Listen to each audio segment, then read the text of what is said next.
Hello everyone. So in this video, we will be talking about heating curves, and you'll need to be able to look at these heating curves and answer questions about energy and phase changes, and we'll do some examples of that in a different video. But for now, we're just gonna look at these graphs, label a couple of things, and better understand what's going on here. So this graph represents a substance and how the temperature is changing over time as that substance is heated.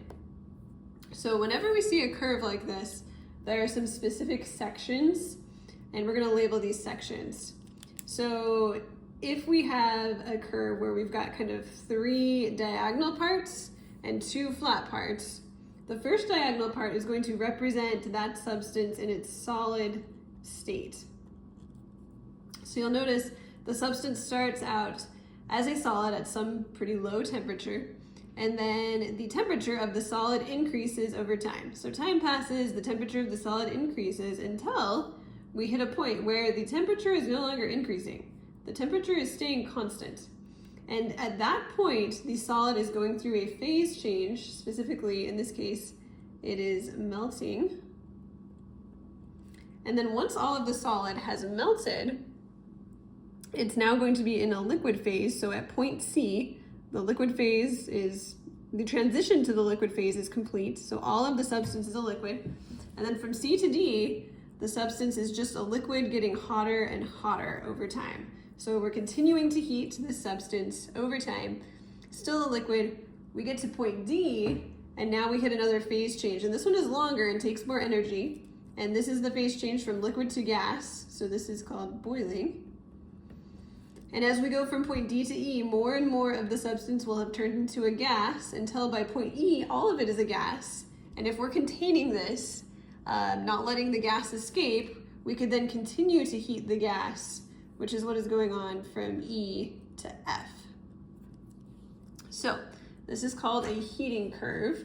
One thing that I want to point out that you'll need to understand is that energy is being put into this substance, into this system the entire time, but it's doing different things. During the sloped parts, where there's no phase change going on, the energy is increasing the kinetic energy. So like during this part where it's just a liquid, the kinetic energy is increasing.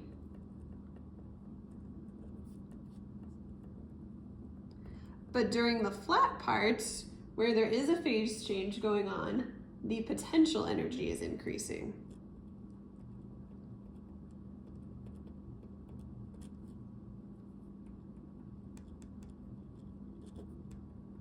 So one thing that's important to know, and we've kind of already written it down, but just to make sure it's very clear, we're gonna write it out right here.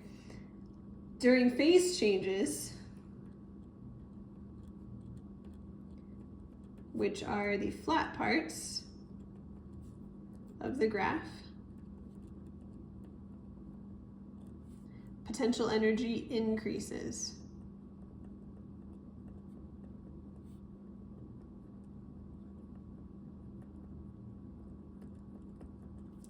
And then during the sloped part of the graph,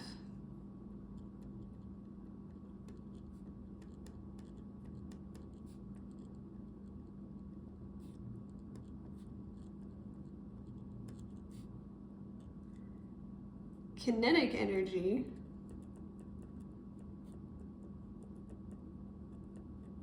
so temperature and motion are increasing.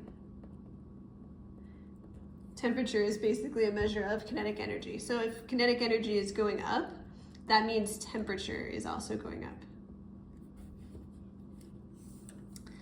All right, and then we're gonna look more at graphs like this in a different video, but this heating curve is just here to show you that sometimes instead of time, like we had on the x-axis here, we will instead have energy.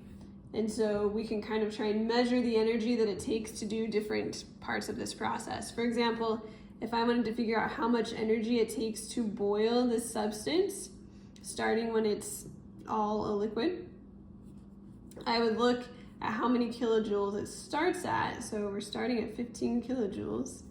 And by the time all of it has boiled away, we're at more like 55 maybe kilojoules.